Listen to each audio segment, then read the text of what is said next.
আজকে আমরা শিখবো হরকত। কি শিখবো? কথা বলতে হবে। আজকে আমরা শিখবো হরকত। কি শিখবো? আচ্ছা, সবাই বোর্ডের দিকে তাকাও। এই উপরে থাকে এইটার নাম কি জানো? নিচে থাকে এইটার নাম কি? উপরে এইটা কি? উপরে কয়টা পাইছি আমরা? নিচে কয়টা পেয়েছি? মোট কয়টা হলো? 2 1 কত হয়? 3টা পাইছি না? আচ্ছা, ঠিক আছে। আমরা এখন একটা অক্ষর দেখব। এটা কি? এটা কি? সবাই জানো এটা নুন? জানো? আচ্ছা, তাহলে বাংলা একটা দেখবো। এটা কি?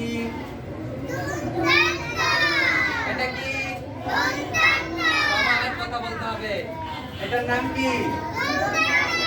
আচ্ছা, আমরা দেখবো আরবি দিয়া বাংলা কিভাবে শেখা যায়, বাংলা দিয়ে আরবি কিভাবে শেখা যায় সহজ ভাষায়। ঠিক আছে?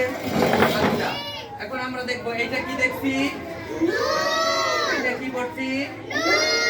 আচ্ছা, নুন। তাহলে নুনের উপরে যদি আমরা এই জবরটা দিই কি হবে? নুন জবর কি হবে? নুন জবর। আচ্ছা, তাহলে এইটা কি তোমরা জানো? বাংলা এটাকে কি বলে? কি বলে? আকার। ঠিক আছে? আচ্ছা, এই নয়ের সাথে যদি আমরা আকার দিয়ে দিই তাহলে কি হবে? ন জবর ন আকার ন আকার। আচ্ছা, নুন জবর ন আকার এক এক হইছে। আচ্ছা, আরেকটা দেখি, আরেকটা উদাহরণ দেখি। এটা কি?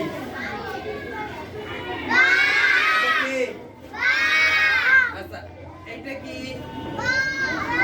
এটা কি? ভাই জ্ঞান বলো, এটা কি? তাহলে বা জবর বা আকার। তাহলে জবরের আকারের উচ্চারণ কি হবে? এক হবে। কি হবে? এই জবরের সাথে আকারের এক সম্পর্ক। ঠিক আছে? জবর আর আকার। আচ্ছা, জবর গেল আমাদের, আর বাকি আছে কয়টা? কয়টা? 2টা। কয়টা বাকি আছে? এখন শিখবো যে জবর গেছে, এখন শিখবো কি? আচ্ছা, এগুলাকে বলে হরকত। কি বলে? এগুলার নাম হলো হরকত।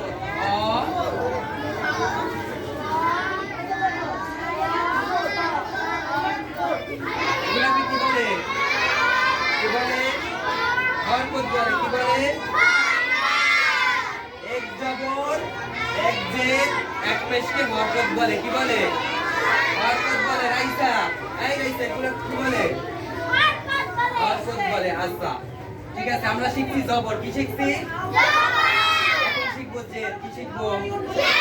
জবরের উচ্চারণ কিসের মতো হয়? আকারের মতো হয়। কিসের মতো? যেমন নুন জবর ন আকার, বা জবর ব আকার, এক উচ্চারণ কিন্তু। আচ্ছা, এখন শিখবো কি? জের। জোরে বলো।